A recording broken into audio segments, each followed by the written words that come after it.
2023 new gen മോഡലുകൾ, face ലിഫ്റ്റുകൾ, ഇലക്ട്രിക്കുകൾ, പുതിയ segment സ്റ്റാർട്ടറുകൾ എന്നിവ ഉൾപ്പെടെ നിരവധി പുതിയ കാർ ലോഞ്ചുകൾ കണ്ടു. എന്നിരുന്നാലും ചില കാറുകൾ നിർത്തലാക്കിയിട്ടുമുണ്ട്. പവർ ട്രെയിനുകളെ പുതിയ എമിഷൻ മാനദണ്ഡങ്ങളിലേക്ക് ഉയർത്താൻ കാർ നിർമ്മാതാക്കൾ അധിക നിക്ഷേപം നടത്താത്തതിനാൽ ഇവരിൽ ഭൂരിഭാഗവും BS6 ഫേസ് 2 എമിഷൻ മാനദണ്ഡങ്ങളുടെ ഇരകളായിരുന്നു. 2023 നിർത്തലാക്കിയ 9 കാറുകൾ നമുക്ക് നോക്കാം. മാരുതി സുസുക്കിയുടെ ഏറ്റവും താങ്ങാനാവുന്ന ഓഫറായിരുന്നു ആൾട്ടോ 800. 0.8 ലിറ്റർ എഞ്ചിൻ നൽകുന്ന ഇത് പെട്രോൾ CNG ഓപ്ഷനുകൾ ലഭ്യമാണ്. 2012 ഹാച്ച്ബാക്ക് വിപണിയിലെത്തിയത്. ഇന്ത്യയിലെ ഏറ്റവും വലിയ കാർ നിർമ്മാതാക്കളിൽ നിന്നുള്ള അപൂർവ ഓഫറുകളിൽ ഒന്നായി ഇതൊരു ദശാബ്ദത്തിനുള്ളിൽ ഘട്ടം ഘട്ടമായി നിർത്തലാക്കുന്നു. BS6 ഫേസ് 2 മാനദണ്ഡങ്ങൾ കാരണം ആൾട്ടോ 800 നിർത്തിയപ്പോൾ ആൾട്ടോ ബ്രാൻഡ് വലിയ 1 ലിറ്റർ എഞ്ചിനുള്ള K10 രൂപത്തിൽ പോകുന്നു. 2009 ഹോണ്ട ജാസ് അരങ്ങേറ്റം കുറിച്ചത്. അക്കാലത്ത് കാര്യക്ഷമമായ സ്ഥലവിനിയോഗം, മാജിക് സീറ്റുകൾ പോലുള്ള സൗകര്യപ്രദമായ സവിശേഷതകൾ എന്നിവയും അതിലേറെയുമുള്ള ഒരു വിപ്ലവ ഉൽപ്പന്നമായി ഇത് വാഴ്ത്തപ്പെട്ടു. 2015 ജാസിന് വലിയൊരു നവീകരണമുണ്ടായി. അത് പെട്രോൾ ഡീസൽ എഞ്ചിനുകളിൽ ലഭ്യമായിരുന്നു. 2020 ഹോണ്ട ജാസിനെ ഫേസ് ലിഫ്റ്റ് ചെയ്തു. എന്നാൽ BS6 മാനദണ്ഡങ്ങൾ കാരണം ഡീസൽ എഞ്ചിനൊപ്പം ഇത് വാഗ്ദാനം ചെയ്തില്ല. തുടർന്ന് BS6 ഫേസ് 2 മാനദണ്ഡങ്ങൾ ആരംഭിച്ചതോടെ 2023 ഏപ്രിലിൽ ജാസ് പിൻവലിക്കാൻ ഹോണ്ട തീരുമാനിച്ചു. ജാസിനെ അടിസ്ഥാനമാക്കിയുള്ള ഒരു ക്രോസ് ഓവർ ആയിരുന്നു ഹോണ്ട WRV.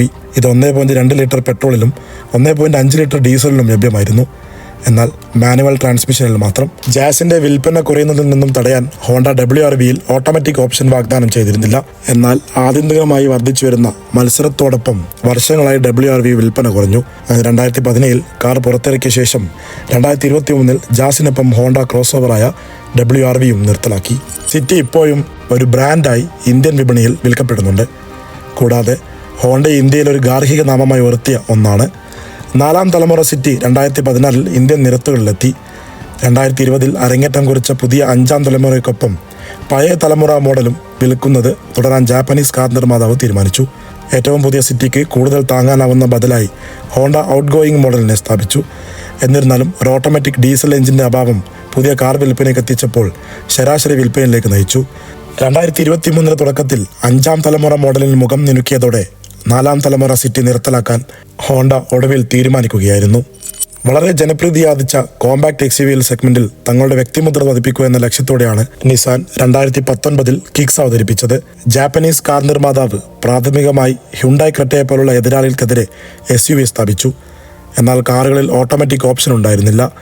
പുതിയ BS6 എമിഷൻ മാനദണ്ഡങ്ങൾ ആരംഭിച്ചപ്പോൾ നിസാൻ ഡീസൽ ഓപ്ഷൻ അവസാനിപ്പിച്ചെങ്കിലും 156 PS ഉള്ള പുതിയ 1.3 ലിറ്റർ ടെർബോ പെട്രോൾ അവതരിപ്പിച്ചു.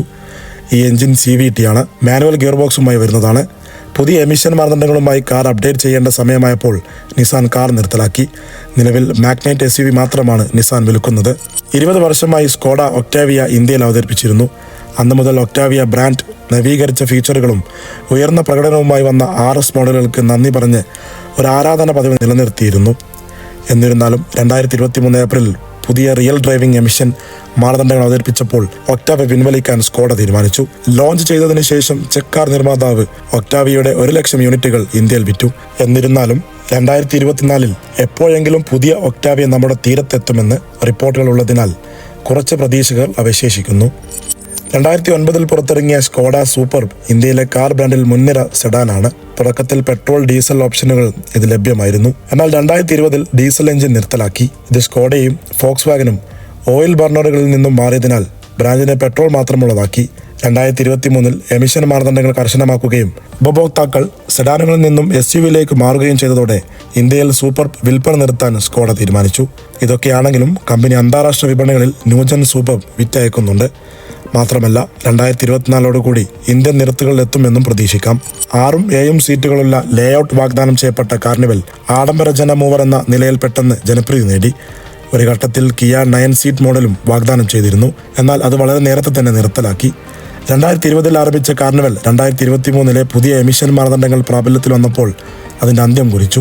എന്നിരുന്നാലും അടുത്ത വർഷം പുതിയ കാർണിവൽ തിരികെ കൊണ്ടുവരാൻ കൊറിയൻ കാർ നിർമ്മാതാവ് പദ്ധതിയിടുന്നതായി വാർത്തയുണ്ട്.